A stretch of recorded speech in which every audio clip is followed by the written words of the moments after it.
اسوال راولي والرسول دې پته نه یاره مونږ خپل غم نه نیول ګرداره پس نور سوال نه راځي.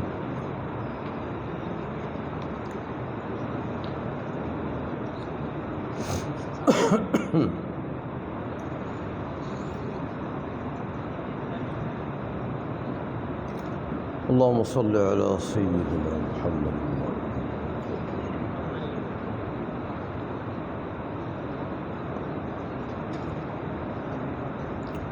اللهم صل على سيدنا. الأصل الثاني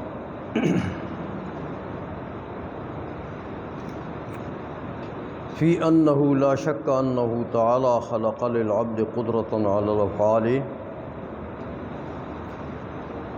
فرماتے ہیں اس میں کوئی شک نہیں ہے کہ باری تعالیٰ نے اپنے افعال اختیاریہ پر قدرت عطا فرمائی ہے، قدرت کی تخلیق فرمائی ہے. بندے کو اپنے افعال اختیاریہ کے صدور کی قدرت باری تعالیٰ نے بندے کو دی ہے، پیدا فرمائی ہے. یعنی مطلب ان کا یہ ہے کہ اس میں یہ تو یقینی بات ہے کہ بندہ کے کچھ افعال اختیاریہ ہیں، کچھ غیر اختیاریہ ہیں. جیسے آپ پہلے پڑھ چکے ہیں، نبض کی حرکت ہے، ارتعاش والی حرکت ہے، غیر اختیاری ہے. کچھ جو افعال اختیاریہ ہیں باری تعالیٰ نے بندے کو ان افعال کے اصدار کی قدرت عطا فرمائی ہے.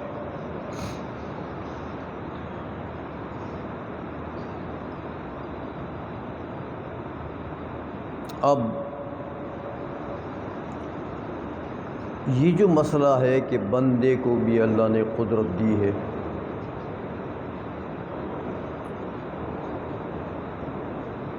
افعال اختیاریہ کے اصدار کی،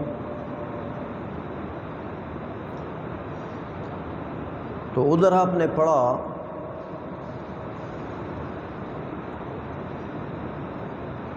کہ تمام محدثات کا استناد باری تعالیٰ کی طرف ہے اور تمام محدثات کے لیے خالق اللہ ہے.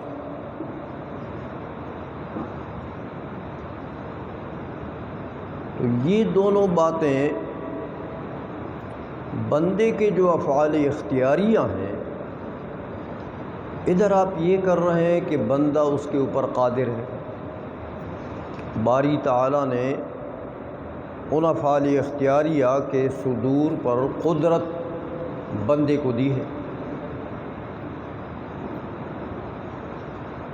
تو ادھر آپ یہ کہتے ہیں کہ نہیں جناب، کوئی خالق تو اور ہے ہی نہیں، تمام محدثات کا اصدار جو ہے وہ باری تعالیٰ کرتا ہے، اس کا خالق باری تعالیٰ ہے. تو علامہ کمال ابن حمام فرماتے ہیں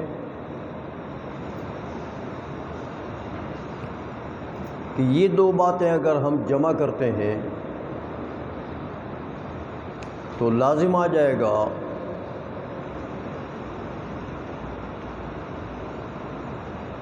کہ دو مؤثرین جمع ہو جائے اثر واحد پر، دو مؤثرین مستقلین اثر واحد ہے، کیونکہ بندے کا جو فعل اختیاری ہے وہی اثر ہے. تو اسی بندے کے فعل اختیاری کے لیے باری تعالی جل مجدہ بھی اس میں مؤثر ہے کہ خالق تو وہی ہے، اور بندے کے لیے بھی آپ نے قدرت مان لی تو بندہ بھی اس پر مؤثر ہے. تو اجتماع لازم آ جائے گا دو مؤثرین مستقلین کا اثر واحد پر. تو یہ تو جائز نہیں ہے میاں کہ دو مؤثرین جو ہے مستقلین وہ ایک ہی اثر پر ان کی تاثیر جمع ہو جائے. اسی لیے فرماتے فإن قیل، اگر یہ کہا جائے کہ لا شک انہ تعالی خلق للعبد قدرۃ علی الافعال، کہ اس میں تو کوئی شک نہیں کہ باری تعالیٰ نے بندے کے لیے قدرت پیدا کی ہے علی الافعال، یعنی علی الافعال الاختیاریۃ. اور فرماتے ہیں کہ یہ دیکھو صاف پتہ لگتا ہے کہ باری تعالیٰ نے بندے کو قدرت دی ہے. وَلِذَا نُدْرِكُ تَفْرِقَةً ضَرُورِيَّةً بَيْنَ الْحَرَكَةِ الْمَقْدُورَةِ وَالرَّعْدَةِ الضَّرُورِيَّةِ. اور کہتے ہیں یہ دلیل ہے نا کہ حرکات کی دو قسمیں ہیں، ایک ہے حرکت اختیاری ضروری جو تحت القدرت ہے، اختیاری تحت القدرت، المقدورہ تحت القدرت.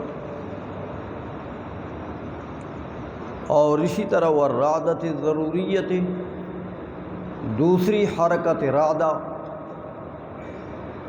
ارتعاش والی حرکت. تو ان دونوں حرکتین میں ہم فرق تو بین محسوس کرتے ہیں. حرکت اختیاریہ مقدورہ تحت القدرت، اور دوسری حرکت ارتعاش جو غیر اختیاری ہے. تو ان دونوں میں فرق یہی ہے نا کہ ایک تحت القدرت نہیں ہے، دوسری تحت القدرت ہے. تو اگر یہ تحت القدرت ہے، بندے کے حرکت اختیاریہ بندے کے قدرت کے تحت ہے، تو پھر پتہ لگا کہ بندے کے پاس بھی قدرت ہے نا. یہ دلیل دے دی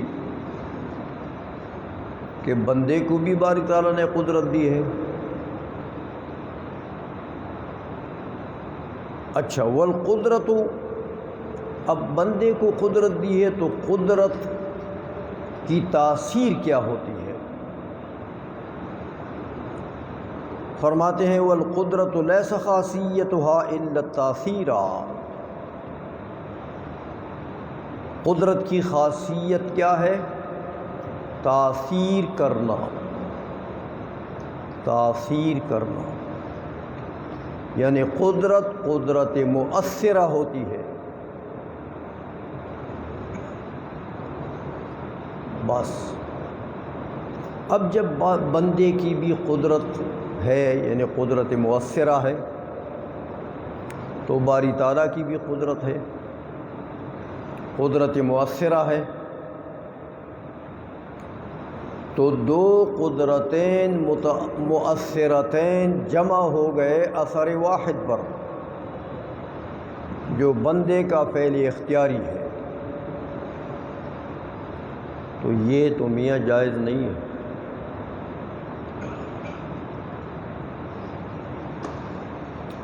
کہ دو علتین مستقلتین معلول شخصی پر جمع ہو سکتے ہیں. ایک معلول پر، اتنا تو آپ نے پڑھا ہے نا نحو وغیرہ میں، کہ دو عاملین مستقلین ایک معمول پر جمع ہو سکتے ہیں.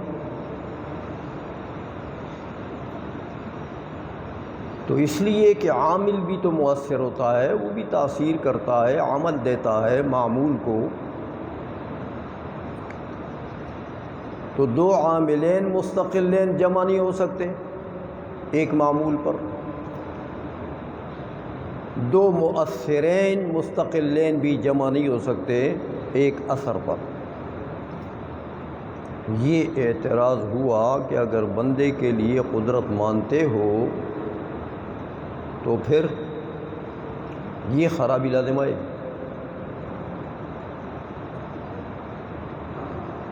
اب جواب کیا ہے، کیا کریں گے میاں؟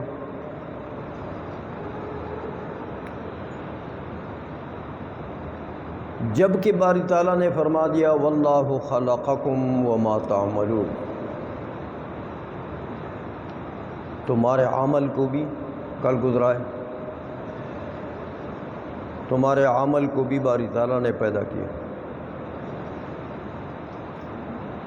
تو تمہارا عمل یعنی عمل اختیاری بھی اس میں آ گیا، تو عمل اختیاری یعنی افعال اختیاریہ کا فاعل بھی باری تعالیٰ ہے۔ اب ادھر اگر تم بندے کے لیے بھی قدرت مانتے ہو کہ اس کے پاس بھی قدرت ہے افعال اختیاریہ کے اصدار کی، تو وہی خرابی لازم آئے گی۔ اس لیے فرماتے ہیں ایک علاج تو اس سوال کا جواب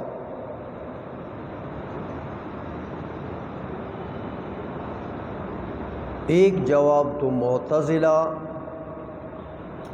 اور فلاسفہ کے مذہب کو اختیار کر کے دیا جا سکتا ہے۔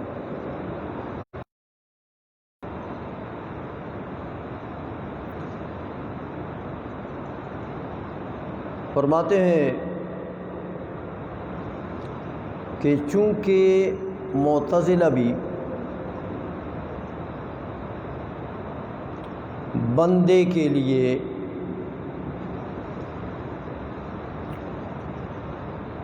قدرت مانتے ہیں،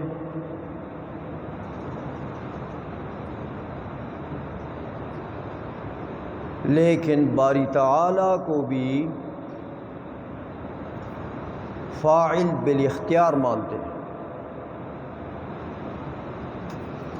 باری تعالیٰ بھی ہے کہ باری تعالیٰ اپنے افعال میں مختار ہے، صاحب اختیار ہے۔ اس بات میں اہل سنت اور معتزلہ ایک جیسے ہیں۔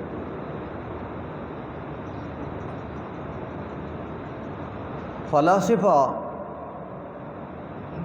بھی باری تعالیٰ کو فاعل مانتے ہیں، خالق مانتے ہیں، فرق صرف یہ ہے کہ فلاسفہ کہتے ہیں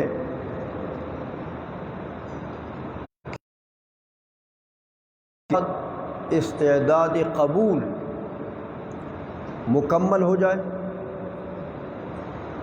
کہ وہ چیز اس عمل کے لیے قابل ہے، اس عمل کو وہ قبول کرتا ہے، تو قبول والی استعداد اور صلاحیت اگر اس چیز میں مکمل ہو جائے تو جس عمل کے لیے قبول اور استعداد کی صلاحیت اس میں مکمل ہو گئی، باری تعالیٰ پر وہ عمل کرنا واجب ہو جاتا ہے، اس میں وہ مختار جاگی۔ دونوں مذاہب میں یہ فرق ہے کہ معتزلہ اور اہل سنت کہتے ہیں باری تعالیٰ فعال لما یرید ہے، یعنی فاعل بالاختیار ہے۔ فلاسفہ کہتے ہیں کہ دار و مدار اصل میں استعداد اور صلاحیت پر ہے کہ جو اس عمل کا قابل ہے اس میں اگر قبولیت اس عمل کی کا استعداد مکمل ہو جائے تو پھر اللہ جل مجدہ پر واجب ہے کہ وہی عمل کرے گا اور اس عمل میں وہ مضطر ہوگا، اس کا یہ عمل اس میں اختیاری نہیں ہوگا۔ فلاسفہ، قدماء فلاسفہ، حکماء اسلامیون کا مذہب یہ نہیں ہے۔ حکماء اسلامیون کا تو وہی ہے جو متکلمین کا مذہب ہے کہ باری تعالیٰ فعال لما یرید، وہ تمام افعال میں، تمام اعمال میں وہ مختار ہے، صاحب اختیار ہے۔ تو فرماتے ہیں ایک تو اگر یہ معتزلہ اور فلاسفہ کا قول لے لیا جائے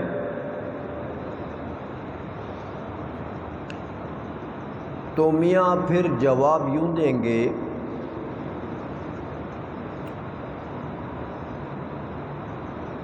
کہ جتنے نصوص قرآن کریم میں ہیں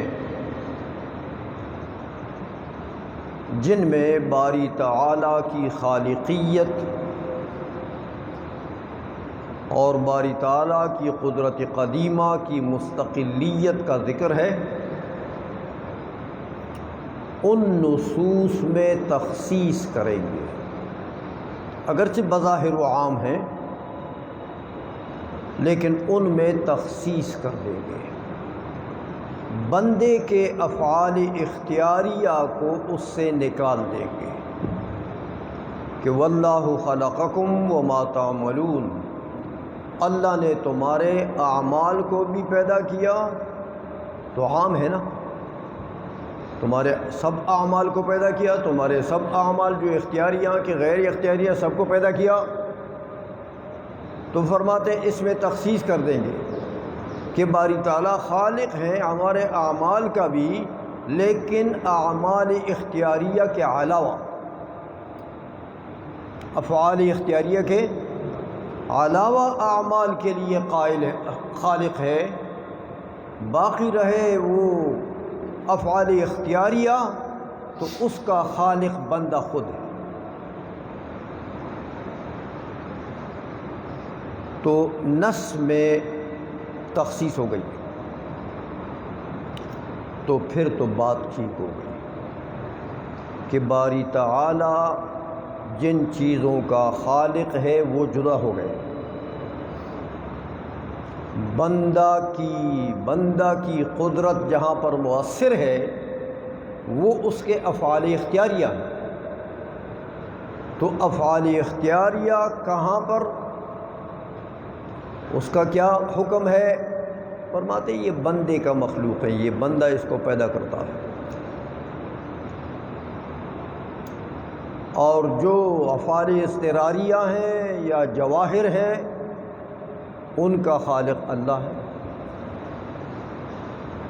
تو اگر یہ تخصیص کی جائے نصوص میں تو پھر تو جواب ہو جائے گا اس سوال کا کہ اثر واحد کے اوپر دو مؤثرین جمع نہیں ہوئے،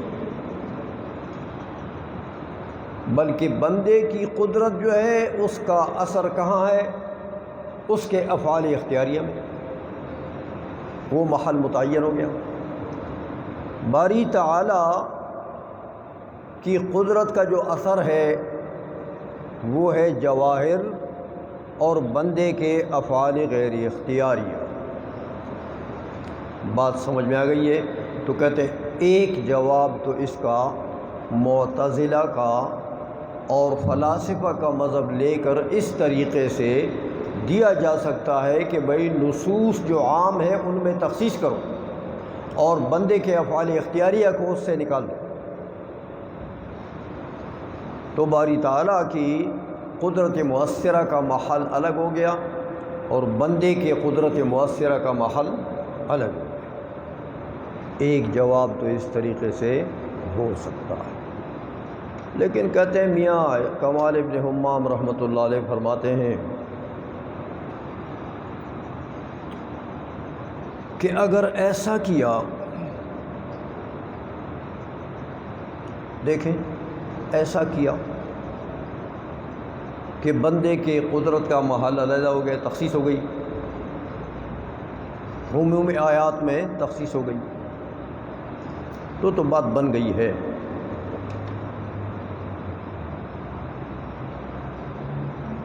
اور اگر ایسا نہیں کرتے ہو اور پھر بندے کی قدرت کو مؤثر نہیں مانتے ہو، آیات میں تخصیص بھی نہیں کرتے ہو، تو آیات میں اگر تخصیص نہیں کرتے تو اس کے معنی یہ ہے کہ پھر یہ قانون تو آپ پڑھ چکے ہیں کہ تمام محدثات کا خالق تو اللہ تعالیٰ ہے، اس میں تو کوئی شک نہیں ہے، تو پھر بندے کے افعال اختیاریہ کا بھی خالق اللہ تعالیٰ ہوگا، تو بندے کی قدرت کو تو تاثیر نہ ہوئی نا، خالق جب جمیع کا باری تعالی ہوا تو بندے کی جو قدرت حادثہ ہے اس کی تو کوئی تاثیر نہیں ہوئی، تو پھر اس کو تو جبر کہتے ہیں کہ آپ یہ کہتے ہیں کہ بندے کے بھی تمام اعمال اختیاریہ کے غیر اختیاریہ ہیں، اس کا بھی خالق اللہ، جواہر کا بھی خالق اللہ، تو بندے کی قدرت سے حادثہ جو ہے اس کو تو کوئی مقام نہیں ملا، اس کو تو کوئی تاثیر نہیں ملی، تو جب مطلب یہ ہوا کہ پھر تمام کا خالق باری تعالیٰ ہے، قدرت قدیمہ مؤثر ہے اور قدرت حادثہ مؤثر نہیں ہے، تو پھر اس کا مطلب کیا ہوا کہ بندہ تو مجبور محض ہے، بندے کی قدرت کی تاثیر جب نہیں ہے تو یہ تو جبریہ والا مذہب ہو گیا، جبریہ والا مذہب ہو گیا۔ اس لیے علامہ کمال ابن حمام فرماتے ہیں، ترجمہ کرو میاں، فَإِن قِيل لا شک انہ تعالی خلا کی ہے افعال اختیاریہ پر، وَلِذَا نُدْرِكُ تَفْرِقَةً ضَرُورِيَّةً، اس پر دلیل دیتے ہیں اسی واسطے ہم ایک فرق جو بالکل بدیہی ہے ہم اس کو محسوس کرتے ہیں، کس کے درمیان؟ بین الحرکت المقدورہ، وہ حرکت جو تحت القدرت ہے، بندے کی تحت القدرت ہے، والرعدۃ الضروریہ، اور دوسری وہ حرکت جو رعدے والی حرکت ہوتی ہے، ارتعاش والی حرکت۔ تو ان دونوں حرکتین میں کہ ایک تحت القدرت ہے دوسری تحت القدرت نہیں ہے، دونوں میں ہم بین فرق بداہتاً محسوس کرتے ہیں،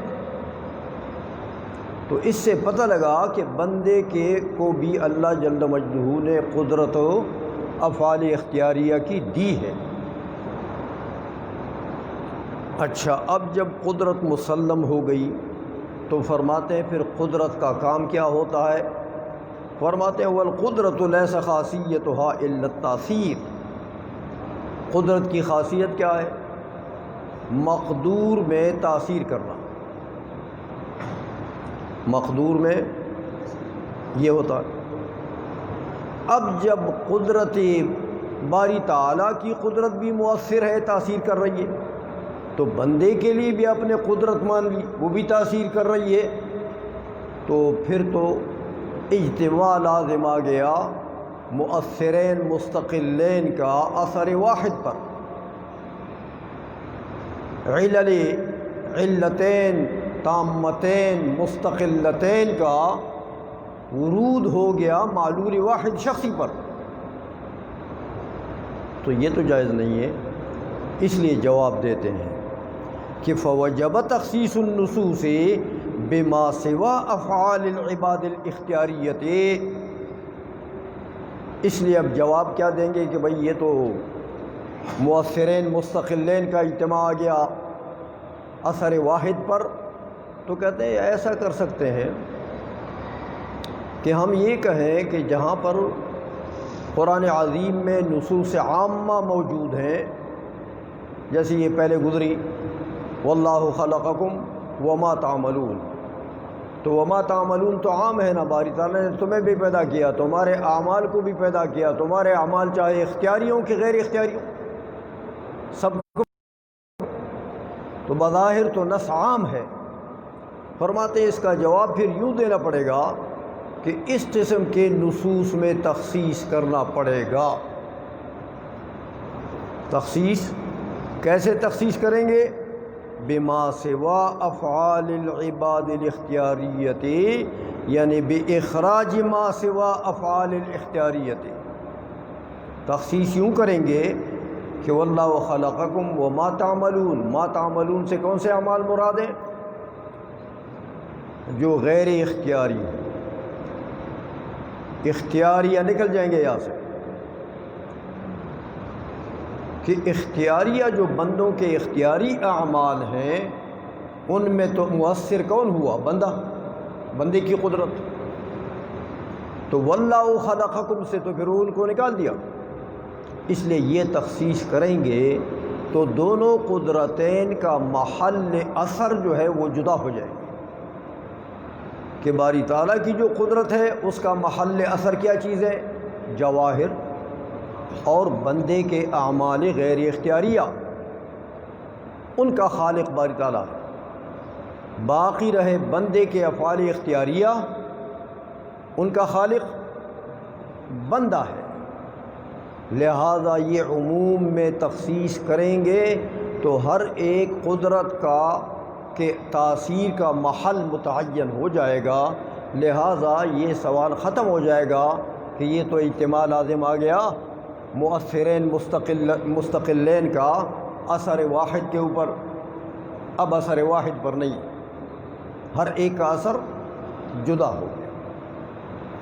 اس لیے فرماتے ہیں ایک تو فوجب تخصیص النصوص بما سوا افعال العباد الاختیاریت. تو اب کیا ہوگا؟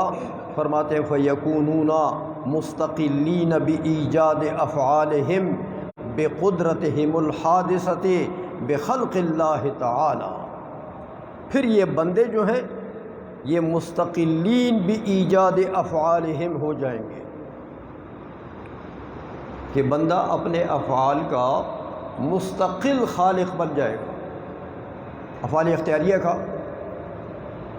بایجاد افعالہم بقدرتہم الحادثہ، وہ جو باری تعالیٰ نے ان کو قدرت حادثہ دی ہے اس قدرت حادثہ کے ذریعے سے گویا کہ یہ اپنے اعمال کے لیے خالق بن جائیں گے، مؤثر بن جائیں گے. کہ وہ قدرت حادثہ جو بندے کو ملی ہے بخلق اللہ تعالی، کہ بندے میں وہ قدرت تو باری تعالیٰ نے پیدا فرمائی ہے. اچھا فرماتے کما هو رأی المعتزلۃ والفلاسفۃ، جیسے میں نے تفصیل کر دی دونوں مذاہب کی،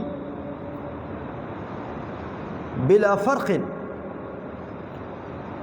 دونوں میں فلاسفہ اور معتزلہ میں اس بات میں تو کوئی فرق نہیں ہے کہ وہ یہ تو کہتے ہیں کہ بندہ اپنے افعال اختیاریہ کا خالق ہے.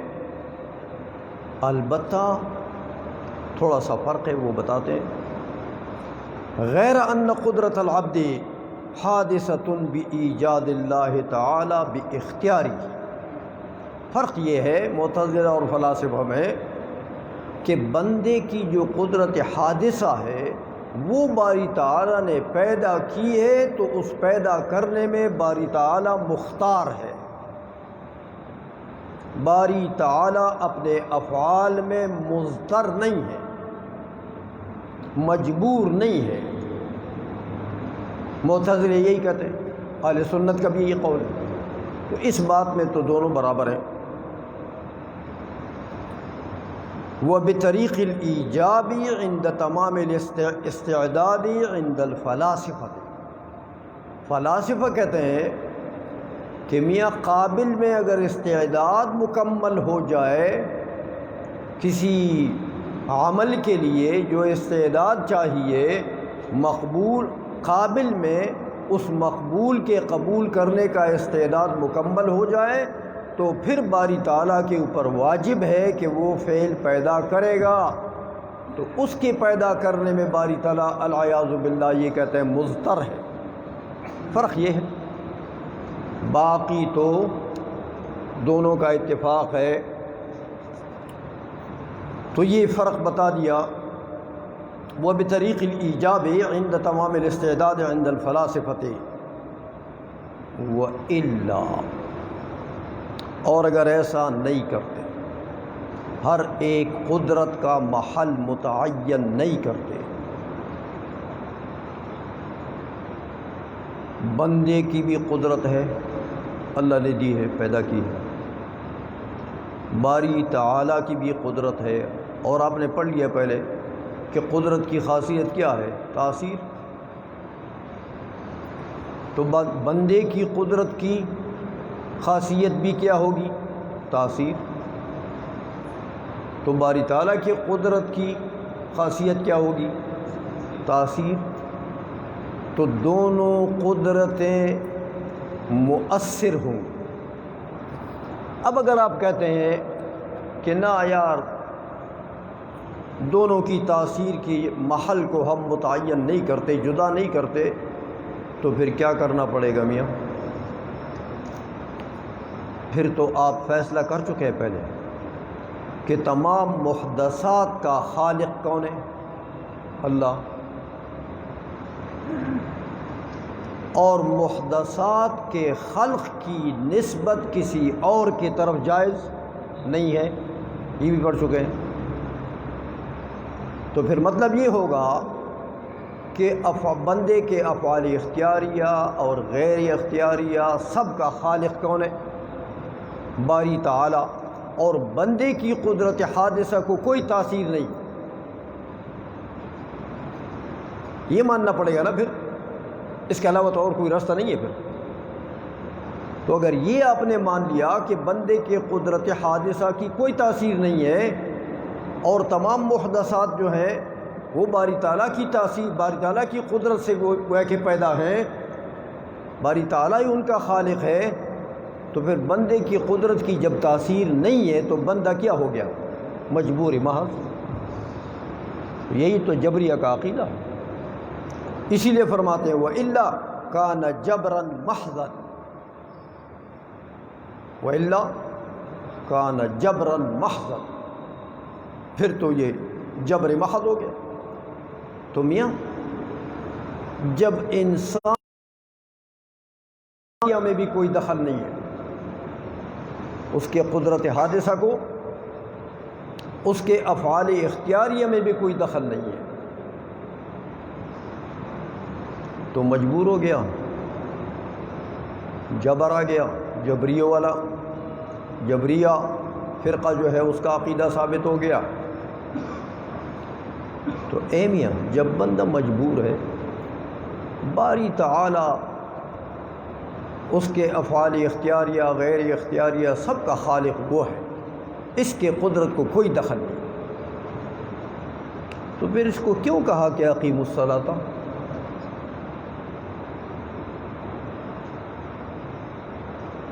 جب یہ نماز پڑھ نہیں سکتا، اس کے قدرتی حادثہ کو دخل نہیں ہے، یہ تو مجبور ہے۔ پتھر ہے، بس آپ دکھا دے دیں اس کو، ٹھوکر ماریں تو ادھر چلا جائے گا، ادھر سے ٹھوکر مارے تو ادھر چلا جائے گا۔